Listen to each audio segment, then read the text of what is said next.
G'day team, we are starting the vlog for February in Rachel's office.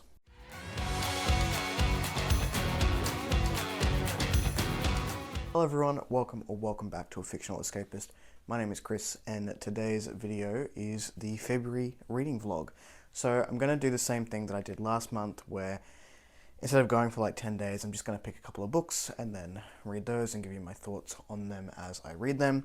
And yeah, I forgot to do a lot of like writing updates in the last one, I think, because I was just like talking about the books. So I might include a bit at the end of the vlog just to see where I'm sort of at with writing for the month.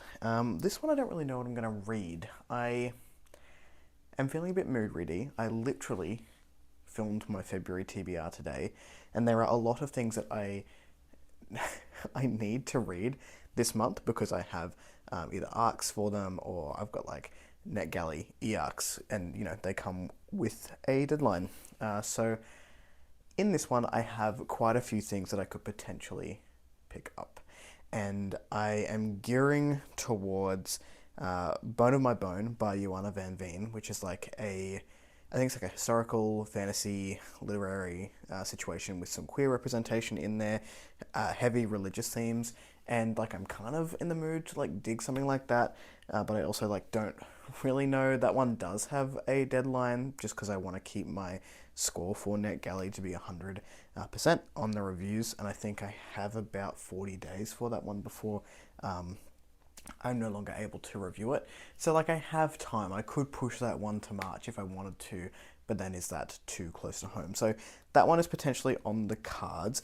I went to a bookstore today and I picked up just a literary fiction, and I am trying to be better at not just going directly to the sci-fi and fantasy section of the bookstore. I know that's where my bread and butter is, but I also want to read more widely, and I'm getting more and more curious about literary fiction. And this one caught my attention as I walked in. I don't know if it's a new release, but it was in like the first bookshelf as you walked in. And this is Necessary Fiction by Lagosa Osund. I apologize, I probably butchered that pronunciation. And this is a literary fiction, I want to say, by a non-binary author. It looks like they go by they, them. I don't want to make any assumptions, but this is a Nigerian author, and it says, across Lagos, a rolling cast of unforgettable characters seek out love in all its forms, daring to push all other relationships with partners, family, and friends to the brink in the process. As they form and break unexpected connections, they reveal how they know each other, have loved each other, and had their hearts broken in that pursuit.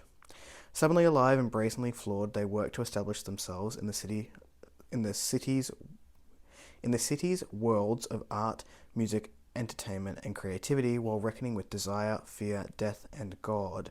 Here we witness their collective and individual attempts to grapple with the necessary fictions that they all carry for survival. This is a shimmering, defiant, cross-generational portrait of what it means to be queer in contemporary Nigeria.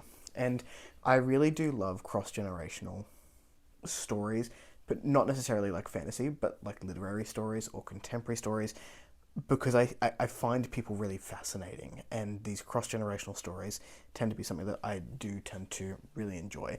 So I might pick this one up. This is quite short in terms of what I would normally read. It is about 300 pages, so I could probably get through this one pretty quickly. My mood reading era hasn't ended by any means, so this one I may end up picking up. I'm not sure. And the other one that I'm sort of gravitating towards mood reading wise is The Immortal Prince by Jennifer Fallon. Now, I don't necessarily have to start a series this month if I want to make sure I start all 10 that I put on my list before the end of the year, because I am planning on starting 3 in March. So I don't really need to put this one on here, but again, that mood reading bug hasn't left me completely, and I keep looking at this fucking series on the shelf. So maybe it's just time. I'm not going to start reading anything tonight, though. It is currently about 9:30 on Monday the 2nd. I do have a day off tomorrow. I'm going with Rachel to an appointment, so potentially I will start something then, but I don't know what, so it's going to shock all of us here. I am starting a book 2, or I have started a book 2 on audio. I won't really talk about that. So one of these 3 books will potentially be started tomorrow, and I will check in with you when I've made a decision and when I'm about 25% of the way through it. But until then, I don't know, your guess is as good as mine. Hello team, once again I'm checking in on a Friday after starting this vlog much earlier in the week. I apologise for the scantily cladness of my body right now, however, I live in Australia and it's hot as Satan's ballsack outside, so we are doing what we can to keep cool. So, I wanted to do a really quick check-in on Bone of My Bone by Johanna van Veen. I'm about 33% of the way through this one at the moment, and I'm having a really good time. I know I said it last time with Day of Breath, but I think this one may actually break the 4-star, or like the 3-star curse that I've had with NetGalley arcs. So this one is following 3 characters. It is sort of centered around these 2 women. So it is set in the 30 Years' War, and it is quite desolate. It's very dark, it's very atmospheric. And we are following Sister Ursula, who is a nun essentially on the run, and also like her charge, I guess, Elsbeth. They sort of run into each other and start helping each other out during this incredibly dark time in history. Sister Ursula gets herself in a situation, and Elsbeth basically comes along and takes out the gentleman who is pursuing the sister. Not that she knows that she is a nun at the time of doing this. And then they sort of band together. They then happen to stumble across someone who is in the process of becoming unalive in the woods, and he essentially hands them this skull. And he says, "This is the skull of a saint," or the sister says, "This is a skull of a saint. If we can reunite this with their body, then we can be granted a wish of some description." Now, both of these women have their own sort of ideas of what they would want to wish for. They are working for themselves, but also continually drawn to one another, and I'm really enjoying it so far. The atmosphere is super creepy. This is my first book by Johanna van Veen, and she's like nailed the unsettling atmosphere of like this forest at night where there are hints of supernatural beings, so sort of necromancers in the woods, and that we are only sort of safe to travel in the light, but also we have to get to where we're going. And we get like this heartfelt look of the motivations behind at least Sister Ursula for the time being. Like I said, I'm through part 1 and I've just started into part 2, and she wants to go and deliver this skull to its body so that maybe she can save the soul of one of her other sisters, and Elsbeth has her own motivations there. We also get this third POV by a man named Otto, who is someone that is being manipulated by a necromancer or a demon of the night. It's sort of steeped a little bit in, I think it's German folklore. I can't pronounce the name of the creature that they're referring to. It's like, I'm not even going to try and pronounce it. German necromancer, demon, not super smart, but very dangerous. If you know what that is, then by all means chuck it in the comments. So maybe by the end of the book, I'll be able to get a pronunciation for it. Very much enjoying it. I love it whenever I pick it up. I don't want to put it down. Unfortunately, I'm very busy right now, so I do have to put it down, and that's very annoying. I'm sure that all the avid readers out there can also attest to just things being annoying when they're getting in the way of reading. In other news, I went to book club last night where we talked about The Iron Widow. It was validating to have about 12 other people in that space who sort of aligned. There were some people who liked it more than others, some people who like really didn't like it, and one person who was like, "I could rewrite this." I was like, girl, I'm sure we've all been there. But it was really fun. I really enjoy and appreciate having a book club in real life these days. So as much as I love the online book community as well, it's just nice to also go and talk to people and like create a circle of readers here in Perth. That is pretty much it. I will update whenever I have more on Bone of My Bone by Johanna van Veen. I have also reached 25% of book 2 of the Paths of Shadow and Light. That may not be the name of the series. It's called The Dagger of Adendagarth. pronunciation, unsure, by Melissa McPhail, and that's a book 2, and it really does like carry on straight from book 1, so I'm not going to say anything there, just because spoilers, but I have read other things. I haven't decided what I'm going to read next, but we'll get to that whenever we get to that. I'm doing a beta read for Joshua Walker for The Exile of Dirt and Lies. Exile of Dirt and Lies? Empire. The Empire of Dirt and Lies. The cover reveal has been done, so I can put that up here. And I've got part 1 of that, so I'll continue doing that on the side as well. Anyway, that was it for the update. I will catch you in the next one.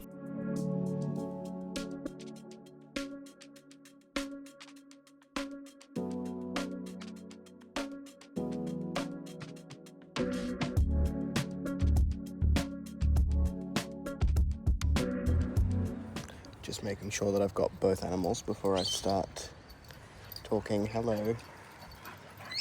Very good. It is Sunday, the 8th of February. We're out here at the park. It's about 6:30 in the morning. I normally take these guys to the park on Sunday. They can free range. No one's normally out here, so I think I'll sniff to their heart's content. But I thought I'd just check in really quickly about Bone of My Bone by Joanna Van Veen. I'm about 56% of the way through now. I'm still enjoying it. There's a villainous character who I think is meant to be like a Satan portrayal, and he's very cartoonish as a villain, and like I'm not vibing with that. But other than that, I am having a pretty good time with it. So we're still following Sister Ursula and Elsbeth as they traverse the woods during the 30 Years' War, and they are being stalked by various undead and having to do tasks for various undead in these woods.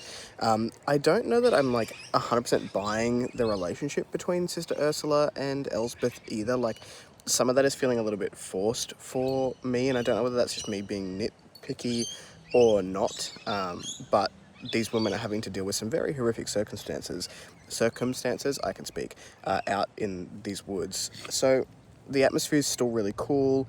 I'm still liking the sort of the plot line of we're following these women as they try to return this saint's skull to its body in order to get a wish granted. And then other things are sort of happening. And then there's like this cartoonish like Satan character who has revived someone from the undead to help on his quest to stalk them to get this skull back.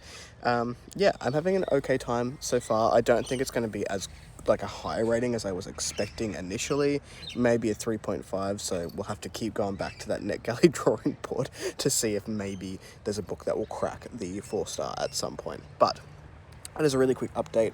I think I mentioned it was the 8th. My reading has been objectively trash for me the last couple of months, and it's not that I'm not reading every day. I'm just reading little bits every day, so I don't know. I'll just keep going with it and read what I can read. But yeah, I'll check in with you, hopefully, maybe when I finish the book. We do have, like, one of my best friends from Brisbane and her husband is coming over tomorrow. It's the first time they've been here since Rachel and I have been here for just over 2 years now. So it'll be really cool to see them. I don't know how much filming I'll get done during that time. I am planning today on doing a bit of, like, pre-filming for the channel since I'm only really getting out 1 video a week at the moment. But anyway, that's another thing I'll just play by ear while they're here. It'll be nice to see them. Anyway, that's it. I'll catch you in the next one. Hello everyone, it is the Monday the 9th of February and I finally finished something. So this is not it doesn't do the Kindle thing where it shows you the cover. Anyway, I finished Bone of My Bone by Joanna Van Veen, and I think I'm probably ending at about a 3.5 there. As always, like the historical notes and like the author notes always get me at the end of these books, but I had an okay time with it. I don't know. I think I was expecting more from the praise that a couple of the author's other works has gotten, like Blood on Her Tongue, I hear get praised quite a bit. So there was some twists and turns, and at this point in the book I don't want to give away too much because it was pretty... There was a twist at the end, or towards the end in the last part of the book, between some of the characters, and I'm being intentionally vague there because, you know, if you want to go into it and read it, I don't want to spoil anything because you may enjoy it more than I did. I quite liked some of the conversations we were having around, I guess, religion and potentially like religious trauma and how do we find our way back to faith, and that isn't even necessarily religious in its theme. It's just how do we find our way back to any faith, whether that be faith in somebody or faith in a particular concept, that I found quite intriguing. I liked the dynamic between the two main characters. I didn't find our antagonists to be all that interesting. I thought they were they were almost comedic the whole way through, which didn't necessarily fit the tone of the book. But like, I enjoyed the writing. I was intrigued enough by the characters. Maybe it's a 3, more than a 3.5. And I'm willing to give another Johanna van Veen book a go. So I might pick up Blood on Her Tongue to see if that works for me a little bit better. Like, it was decent. I didn't love it, which seems to be unfortunately the way that my NetGalley e-arc picks go. But I have picked another e-arc for March, and I will do that one on the vlog as well. But it was actually a new book from an author who I put on my list for the year. Let me find it. So it's the latest book from Logan Spurgeon, and the book that I had initially on my reading plan honorable mention this year was Hinterland, and their new one has popped into NetGalley. So I did apply for that and got accepted for that. So I might just swap them around and have that be the book from that author that I'll try. Now, really quick writing update, because I don't think I did a whole lot of writing updates in the first vlog of the year, is that I wrote about 10,000 words in Alpha Book 2, and I realised that there wasn't necessarily a plot hole, but it wasn't super strong. And in a book 2, particularly because book 1 is quite fast-paced, I'm not giving away any spoilers here, book 1 is quite fast-paced, and then I wrote about 10,000 words of book 2, and there was one action scene, but it wasn't really picking up the pace that book 1 sort of left off at, even though the events of book 2 happen about 2 weeks after the events of book 1. So I have been taking a little bit of a step back. My aim was to write every day. That hasn't happened in February, so I've taken 2 days off completely writing, and yesterday I didn't write, but I did sit down and I plotted out a little bit more. So I have figured out what I want to do to make that kickstart faster. The plot is a lot stronger for it, but I do need to rewrite a lot of the 10,000 words that I initially had down, which is frustrating, but it is the name of the game, right? So at current, I have plotted out about the first 12 chapters, or the first 10 chapters, and there's 2 interludes. So there is a series of interludes throughout this book from John's POV, which, if you've read the book, I don't know whether that's exciting or not, but I needed to put some more of John in the story. I actually had a prologue which was completely based around John, and chapter 1 was based around John, and the developmental feedback was to take that out. But there are some stuff that I liked in there that I'm hoping to sort of weave throughout this book to make his character a little bit more intriguing and less mustache twirly. So we'll see how that goes. Now we have friends coming over tonight. Sorry, I'm about to sit down and do a writing sprint. I need to change stuff. I don't think I'm going to add any new words, but I will be sort of just working on the book today, probably for the next hour or so. Then I need to crack on with a beta read for Joshua Walker. Now, in terms of my next read, I actually don't know how much more reading I'm going to get done this week. Our very good friends from Brisbane are arriving either this afternoon or tonight, hence why I need to write now, just in case they pop up. But I do think I'll be switching gears and going with Necessary Fiction by Lagosha Osande. I'm so sorry, I definitely butchered that pronunciation. This is a Nigerian queer contemporary story, so I don't really know what to expect going in, except outside of those things, but I'm going to change it up a little bit and see how that goes. This is about, what is that, just over 300 pages, or just at 300 pages. So it's a physical read, and then we'll see how we go from there. But it is Black History Month, so it is only right that I at least get a book here by a Black author. Yeah, cool. So I'm going to pick that one up, and I'll take you along that journey once I have read some. Can I even write? What am I doing? Anyway, I've done 1 out of 4 chapters. Excellent. I'm aiming to have this done by the end of this week, and by this I mean the rewrite of the chapters that I've already done. Actually took away words, so I've written nothing new. Well, I wrote new things, but I also got rid of a bunch of stuff. So yeah, rewrite has gone okay. I've got 2 more chapters and an interlude to go. I can probably still use the interlude because, like, it's not really to do with, like, the main story. Like, it is and it isn't, like, it's connected, but it's fine. I can just move it to wherever it needs to be. So the next chapter is going to need maybe a 40% rewrite, and then chapter 4 is a different POV. So chapter 4 will be all, I would say 80% new. I just need to change the POV that we're in, and it's going to need a little bit more exposition. But the writing is done. The only thing I have to get done today is probably 30 to 40 pages of beta reading. It is currently 12:46. I'm going to go have some lunch and some water as I am parched. And then hopefully I'm ready for our friends to arrive. I also have called my parents this afternoon at 4, but there's a little bit of time between now and then. Okay, I'll catch you when I have a reading update. Hello team, look, the lighting is shit and I apologise, but I just got home, everyone else is on their way home. I don't know how long I've got to talk to you about books before the ding dong goes the door thing. Anyway, I've only read like 35 pages-ish, 39 pages of necessary fiction by Elagosha Asund. I'm so sorry. I will look up the pronunciation before the end of this video to tell you how it's actually pronounced. This is hitting so fucking hard, and I don't know, you know how sometimes you just gravitate towards something, you're not really sure why, but you like read a passage or whatever it may be, or you like come across something in your day and it's like, oh, I needed this at this current moment, and there's something in my psyche or my subconscious which has drawn me to it. This book has been so healing within the first 39 pages. It's crazy. And we're just following a group of relatively young people. I think they're in their late 30s who have lived a life, and it's a group of friends, and they're going through different stages of their lives and different stages of their queerness. And the main two, well, I don't know if it's the main two because there's quite a lot of people, but so far we're really sort of following the perspective of, let me try and pronounce his name correctly, if I can find the list of names. Ziz, and his partner is Carabo. I've probably butchered those.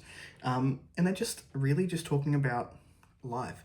And there's this part in the first part of the book, so it's broken up into a few separate parts, where it's this group of friends who are all just sort of talking to one another.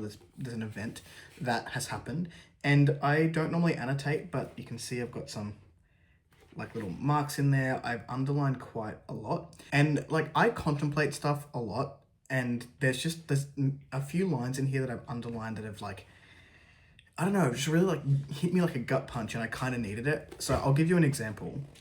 The reason I'm not hooked on anything is not because I'm righteous, it's because I'm scared. I'm simply too scared to find out what is inside certain portals, because what if I start to hate it here?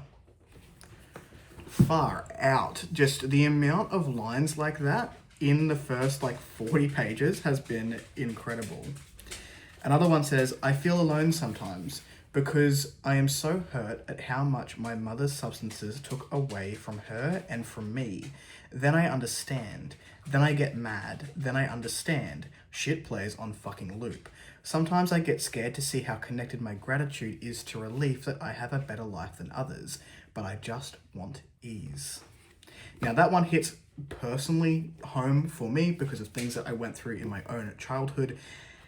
But yeah, it's just been hit after hit after hit, and it's been really healing. And it sort of came at a time when I've decided to go back to therapy as well, to try and work through a few different things that I thought that I had been over, and then there've been trigger responses as I've been in Perth. So just making the decision to, you know, be okay and advocate for the things that I need and not shy away from it anymore. But yeah, I don't know. Look, my thoughts have been, this is a total vibe, very needed. I'm having a great time. I'm taking my time with it because it is quite emotionally vexing.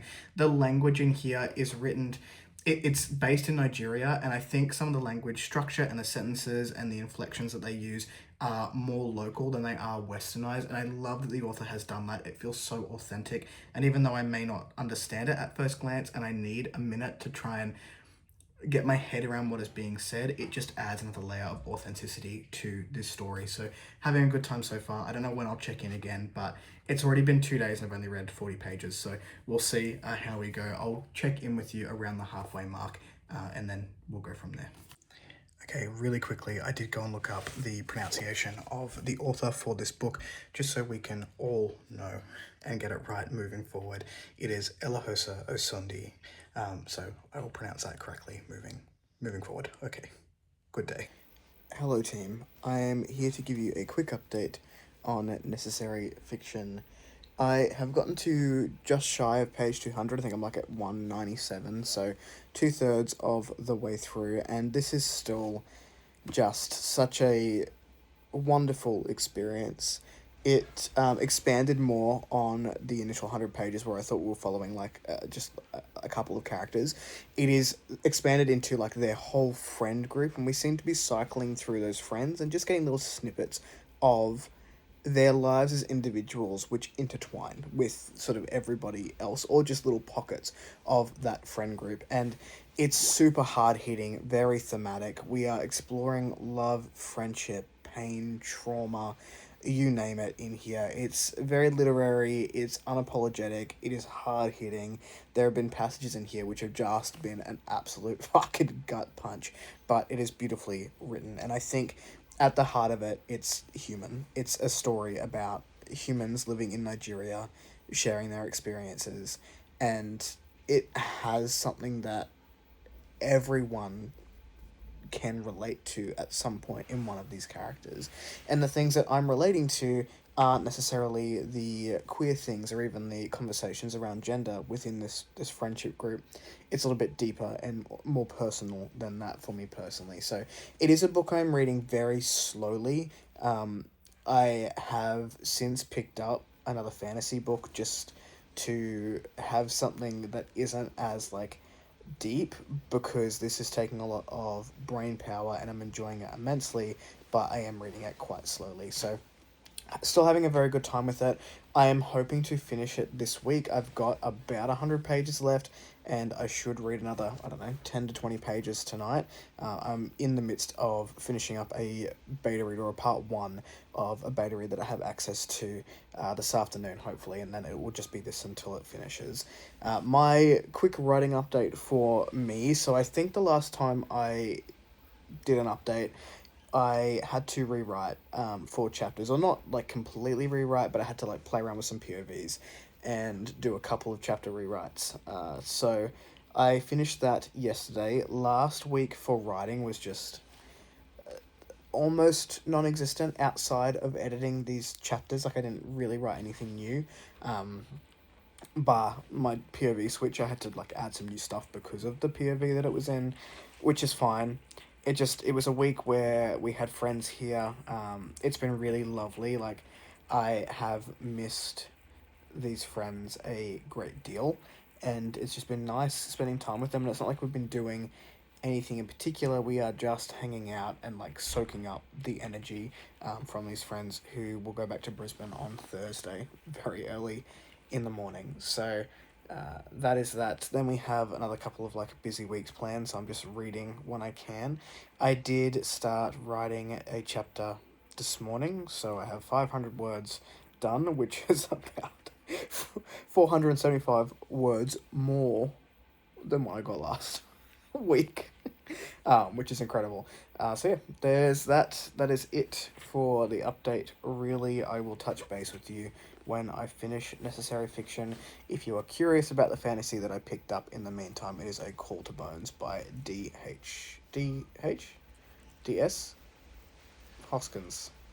D. Hoskins with a questionable middle initial that I have forgotten. I think it's D.H. Anyway, I'll put the cover up here. I've only read like a chapter or two, so I don't have enough to tell you about that one. But I have also gotten to 75% of the way through of The Dagger of Adendageath by Melissa McPhail. I think I was pronouncing it wrong in the last vlog. I'm really enjoying it, but it is a book 2, so basically, and like, the story has just gotten so much bigger, the character arcs have gotten so much bigger, anything I say here is going to be a spoiler for book one. So just know I'm enjoying it, and I may even finish that one this week as well. So depending on what happens, if I finish this and A Dagger of Adendageath around the same time, which I suspect will happen, I'll give you a very brief update on that one without any spoilers, and also my final thoughts here.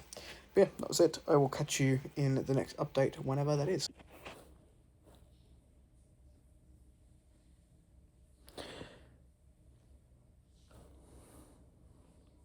I am deceased. This book actually just punched me right in the heart hole. I'll talk to you about it later. It's been like 45 minutes and I'm not over it yet. So this one might take some time. Let's just talk about it. I finally finished Necessary Fiction by Elohosa Osundi. And I don't know, it got me in ways that I didn't really expect literary fiction to get me. I don't read a lot of it, and I think it's really got no like solid plot or anything to it. It's just conversations between this friendship group, but we like sort of explore individuals, and it's almost like all super short interconnected stories about these people and the friendships they have and the relationships they have with their families and their friends and their parents. And it's complicated and it's messy and it's human. And I just got called out so many times in this. I like blitzed through the last 70 pages this afternoon. And I think I mentioned when I started reading this book that sometimes you're just drawn to something for a reason and you don't really know why that is. And for some reason, I was drawn to this book. And we also had friends from Brisbane here for the last 10 days, and I went home this morning, and there was something just like stopping me from reading. Just, I wanted to be spending my time with them, and it wasn't that we were doing anything, we're just sort of in the same room and being together, and just how much I miss them and reading this book about friendship, it just got me. But yeah, this is an excellent read. It's a gut punch.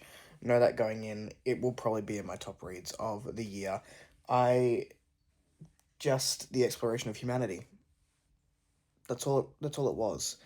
And there was queer joy in there. There was discussion about, I guess, dysmorphia and dysphoria, the family that we make for ourselves, the complicated relationships we can have, the patterns that we continue on from our parents that aren't necessarily good or bad, they just are, and recognizing that and being okay with wanting to change them, realizing that they are just human in themselves, and sometimes it's quite a painful realization to have.